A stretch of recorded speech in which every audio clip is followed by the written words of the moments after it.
Greetings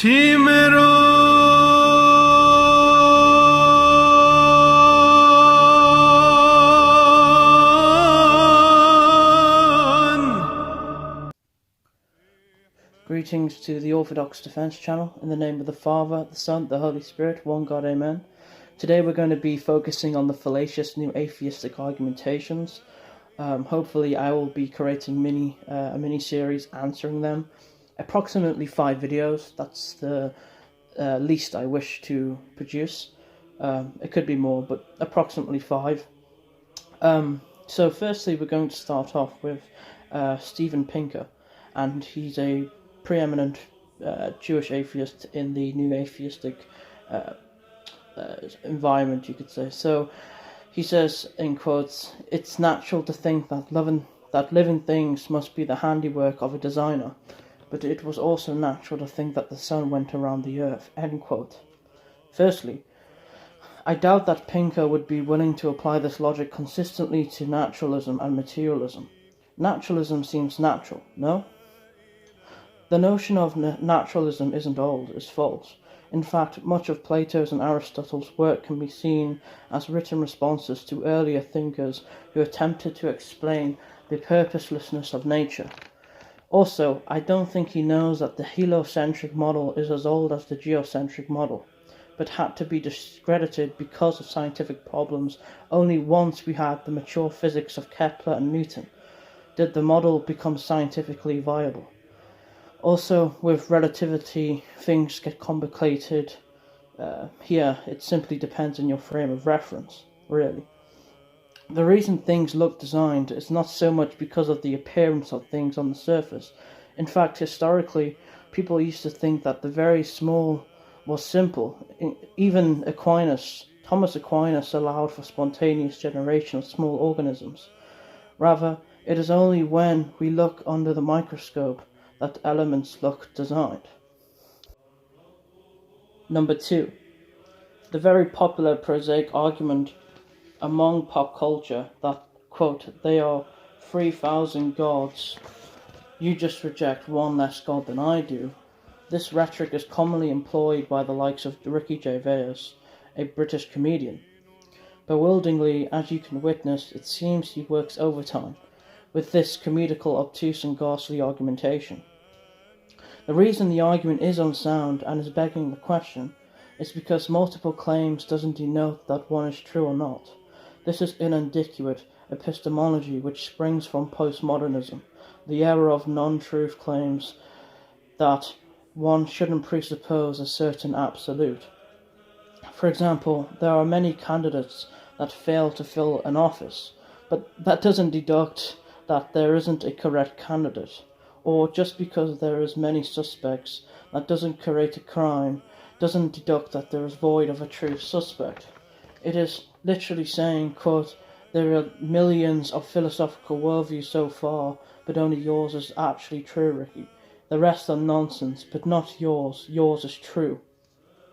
I should ask Mr. Gervias why his philosophical naturalism is true. There is millions of philosophical truths and frameworks. Why is his true? But don't worry, Ricky, yours is right. Can you see how this question or lackluster argumentation doesn't lead to epistemic truth? It's totally irrelevant to if the proposition is true or not. Number 3. Quote, "if you were born in Bangladesh, you wouldn't be Christian.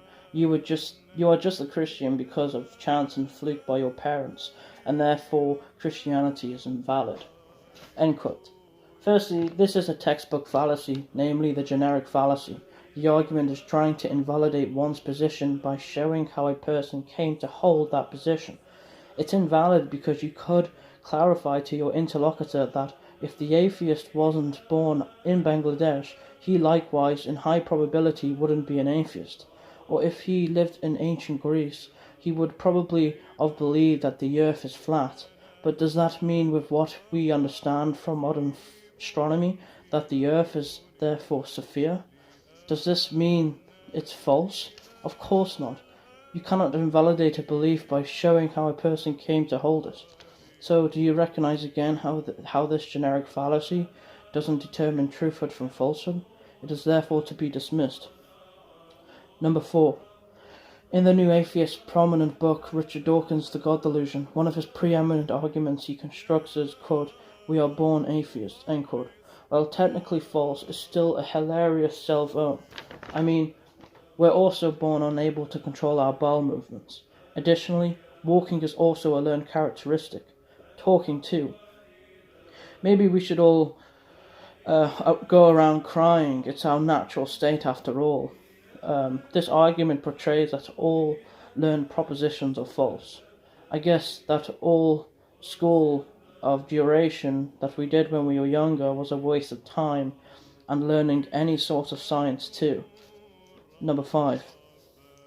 Quote, "It's called faith because it's not knowledge," end quote. Christopher Hitchens. Faith is not the absence of evidence or knowledge. That's a misrepresentation, a superstition not located in Orthodox Christianity, but obnoxious strawman from the likes of Hitchens. The word faith in Koine Greek is pistis. That technically means loyalty and assurance in something, and we see this in 1 Peter 1, 6-7, which demonstrates this point. Not something that substitutes evidence. Faith, belief, trust are all related together. I have faith or trust my bank not to spend my money from my account, as I have good evidence to have this faith. For example, in its etymological ancient Koine Greek context usage, quote, "There is no stable friendship without confidence, pistis, and confidence only comes in time," end quote. That's by Aristotle. Quote, "Because I have faith, pistis, in justice," end quote, from Antiphon. So, as we can see, it's not denoted to mean that which is used as the means to form trust in something or someone. Faith is not the absence of evidence, but the result thereof.